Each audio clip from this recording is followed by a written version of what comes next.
why do we need to detoxify our bodies? First, let's take a look at the causes of death in the Philippines. According to the Department of Health in the Philippines, in 2009, the number one cause of death is heart disease and diseases of the vascular system. Number 2 is cancer, and number 3 is pneumonia. Surprisingly, in the United States, the causes of death are the same. That is, number 1 heart disease, number 2 cancer, and number 3 chronic lower respiratory diseases. In fact, as we trace the causes of death in the Western world, we will find similar results in those countries as well.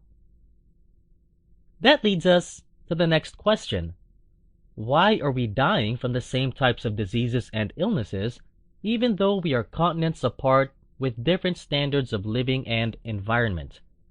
Perhaps the answer lies in the next question. Do we have anything in common? The answer is yes. It's the food that we eat as well as the beverages that we consume. We drink too much soda and other sugary beverages. Soda contains a lot of sugar, and this is what happens when we boil it for a few minutes.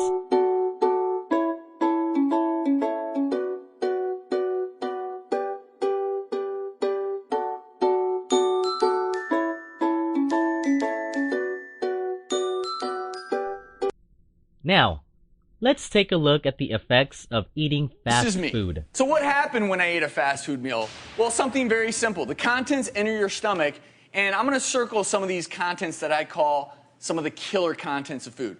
Sodium. These are fat molecules. These are refined sugar molecules. No big deal, right? Well, it is a big deal because when they hit your stomach, good things start happening, believe it or not. That's that dopamine release in your brain because dopamine and serotonin are going wild. You feel great. Oh my gosh, this tastes wonderful. It does, right? For the first few minutes.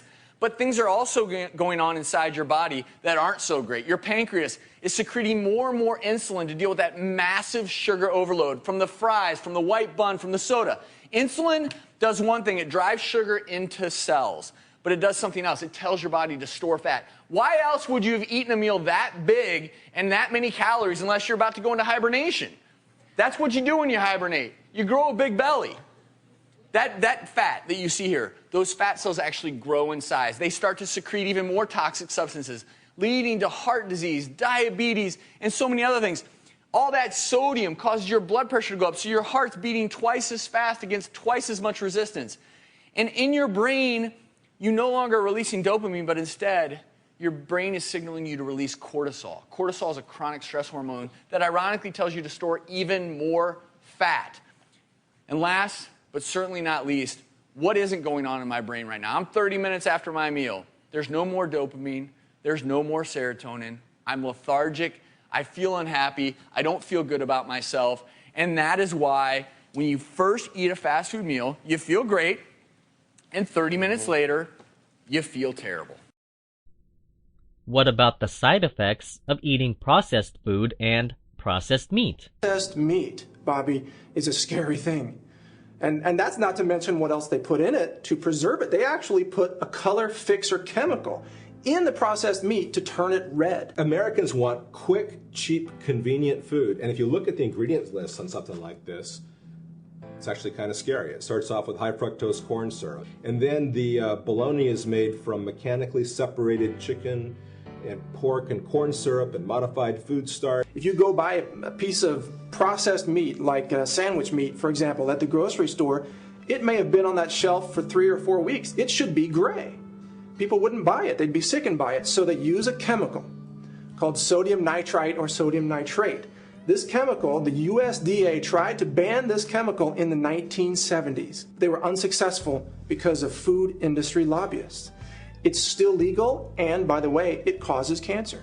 It is such a powerful carcinogenic chemical that it belongs to a class of chemicals called nitrosamines that lab researchers actually inject into mice when they want to give them cancer so they can study the cancer. What's the name of this? Sodium nitrite or sodium nitrate. So they're eating cancer because it makes the meat look pretty. If soda and sugary beverages, processed food, and fast food are unsafe, what about animal meat?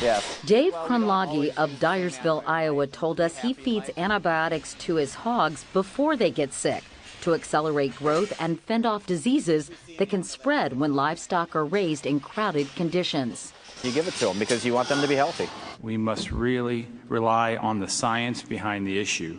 But this week on Capitol Hill, critics worried giving antibiotics to livestock, unless medically necessary, may be creating dangerous drug-resistant bacteria that can be passed on to humans.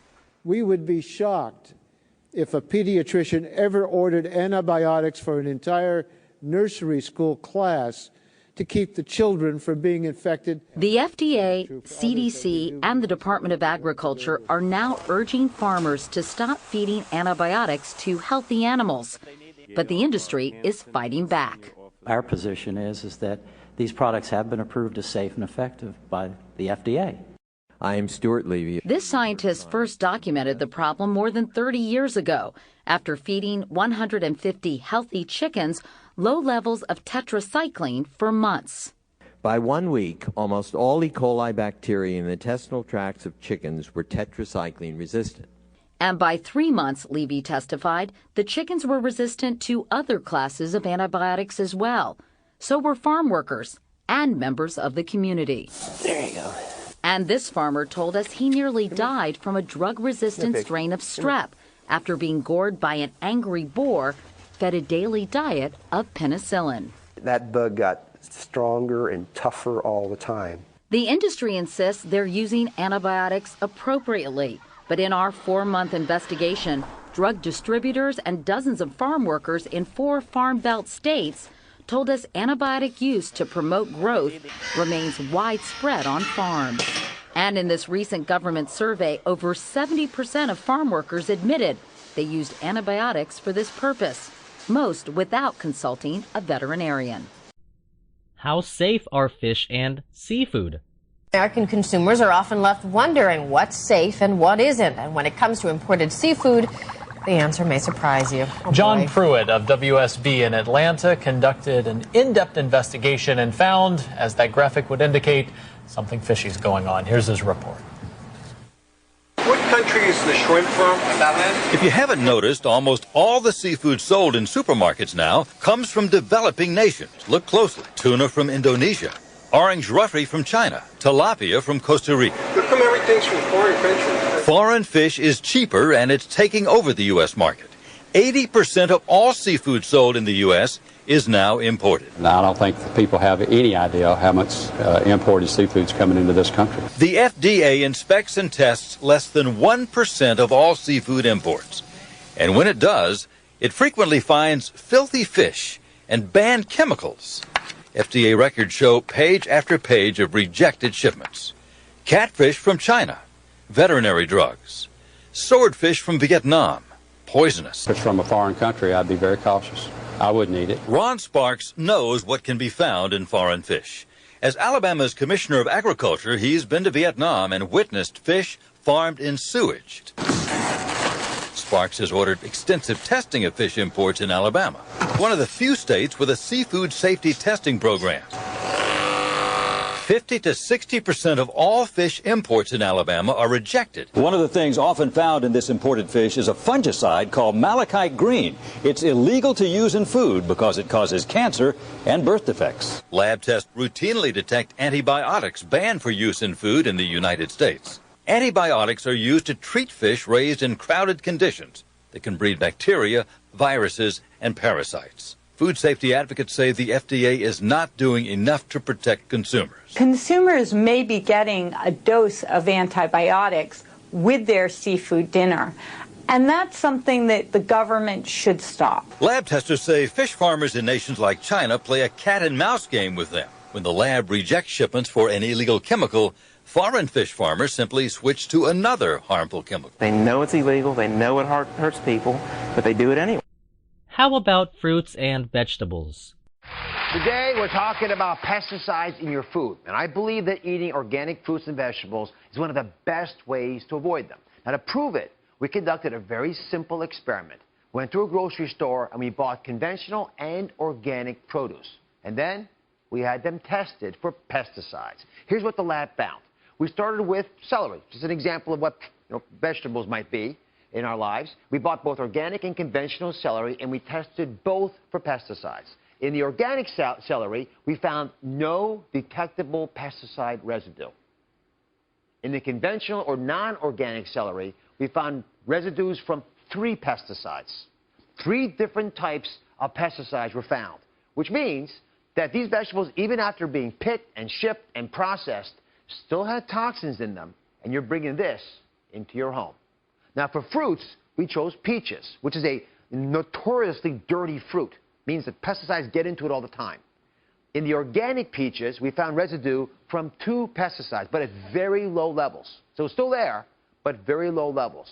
In the conventional peach sample, not organic, you guys ready for this? 7 pesticides. Residues from 7 pesticides. That means 7 different types of toxins were found in these peaches. So, Dr. Green, analyze this for us. What does this mean? Well, the results are clear. When you choose organic, you're choosing fewer pesticides. And your results are very consistent with what the USDA finds and other labs around the world find. Again and again, choosing organic, you get a smaller level of pesticides. And every bite of food that we eat is an investment in our bodies, or it's a debt we're taking out. We're going to have to repay somehow. And organic is a good investment when it comes to reducing pesticides. How do you explain that there was still residue of 2 pesticides even in the organic peaches? Yeah, that's a great question. They're there at very low levels for a couple of reasons. One is that there are some natural pesticides that are allowed in organic agriculture. But the other is that organic farms don't exist in isolation. The conventional farms that are around them will sometimes have pesticides that get into the air and drift or into the water. So organic is not part of the problem, it's part of the solution. Now, I want to be clear about this. What I'm hearing from Dr. Green is that no matter what we eat, there's still a pretty good chance there's going to be some contamination of pesticides because we live in a globe that's all connected. I also want to be clear that the levels of pesticides we found in the food here, they tested below the levels that the government allows. Right. So that's okay. They're in the safe zone. The key question is that good enough for you and your families? Dr. Green, your thoughts? So I can't look a person in the eye and say that those levels are safe. We just don't know enough. At real-world exposure levels, we have real health concerns and questions that are still out there. I think that some of the levels should be changed. And there's some pesticides, like the organophosphates, that I don't believe we need to be using anymore. Why add unnecessary toxins to the food that's becoming part of our bodies? Then I'll speak to your point. As physicians, we just don't know. Right. And I don't want to panic everybody, but we're at the very beginning of knowing the true health impact of these chemicals. And let me make this clear to everybody, for your kids. Their little bodies are developing very rapidly. There's some very tentative times there. Their livers, which is where all the detoxing occurs, are very sensitive, and they process toxins differently than adults. Their underdeveloped immune systems provide far less protection than an adult's immune system. And frankly, I'm worried about all their organs, but especially their brains, because they are vulnerable at this critical moment of growth at young age. So that's green. Even the EPA is a moving target. They're changing their opinions of how much pesticide we can allow in our diet. Yeah, the EPA is making this a major issue, and I'm really glad. They've already lowered the levels allowed on some pesticides, and I believe they'll push that bar forward. Pesticides may turn out to be the next lead. We used to all think when I was growing up that lead was fine, it wasn't affecting us. Then we learned it was affecting the brains, we got rid of it in gasoline, and everyone's IQ went up a little bit. I think we have potential for that. Did it really? Yeah. Can you imagine that? I mean, making the kids dumb, maybe. Because of pesticide exposure. Let me give you good news, because there are things you can do to make a difference. It turns out that kids who had previously had high levels of pesticide residue in their urine saw that level drop significantly after just 5 days of eating organic food. 5 days, folks. Well, while we're all figuring out the data, I think we've got some action steps. And I think your kids, all of our kids, deserve better than to be part of a national chemistry experiment. So I don't want anyone thinking that you need to eat less fruits and vegetables. We've made that point really clearly. But I do think you can get your kids to eat healthier one way or the other by choosing the right foods to make organic. So I'm saying it clearly now. I want you to eat organic foods. And when we come back, I'm going to tell you exactly which ones to start with. Unfortunately, the air we breathe in most parts of the Philippines is also higher than the safe level acceptable by the World Health Organization, and these pollutants increase the toxic load in our bodies. As you can see, our bodies are heavily burdened with accumulated toxic substances from the sugary beverages, food, and air that we breathe over the years, and unless we detoxify our bodies on a regular basis, we will be in grave danger of becoming sick with chronic illnesses. As the toxins increase, the amounts of fat in our bodies also increase. ProBalance is an effective detoxification product. If you are overweight, by going through this simple detoxification process with ProBalance, you can expect to lose weight. And the good news is, this can be achieved without dieting. Simply drink ProBalance 1 in the morning before breakfast and ProBalance 2 after dinner on a daily basis, and you will experience amazing results within days.